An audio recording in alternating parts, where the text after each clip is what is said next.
meron doon sa Gringo Onasan story, ay meron doon, kahit palit na role lang na mga kaibigan ni Jane Umali. Jane Umali is the wife of Gringo Onasan.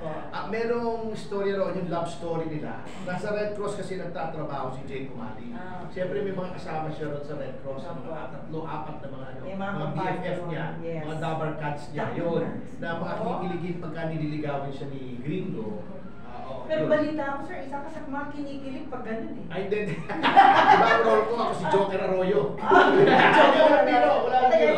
Oo, ako si Joker Arroyo. Ayan. Sabi ko, siya na lang yung isa sa ilagay ng mga Dabar Cats. Ang eksena niya ay tatlo yatang sequences yun, ha? Isa yung nakilala niya si Jane sa party. Then yung pumunta siya sa Red Cross office, and then yung kasal. Nandun, siyempre, kasal ni Jane, nandun yung... Tatlong exposure siya ba? Oh, yes, oo. Wow! Ang bilis! Ang bilis! Ganun kaya. We're always on the lookout for fresh new talents na pwedeng i-build up. I think she fits the bill. Yeah. Okay, si ano naman? Kaya ano naman tayo? Christina, Cassandra, Casey, Rosa. ano ba pala mo? Casey? Casey. Casey, okay. Anak ni Gabby Concepcion. Ganun ba? Casey, di ba? Okay.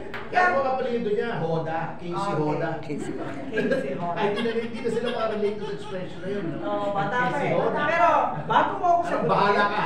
Casey Hoda. Pero attorney, bago niya tayo sagutin eh, meron pa tayong ilang paalala mula sa ating mga pila. Yes! Oo, at nagbabalik po ang Sesyon ng Pasyo. Para sa mga commercial information ito, sa mga sa paalalahan po ay just use na check just in at kung ano-ano bang katsurbahan ating oras. Hindi natin. Sandali lang. Okay, alas 11:25 ng umaga! 1, 2, 3, Yeah! This time check was brought to you by Arena Plus. Sa Arena Plus,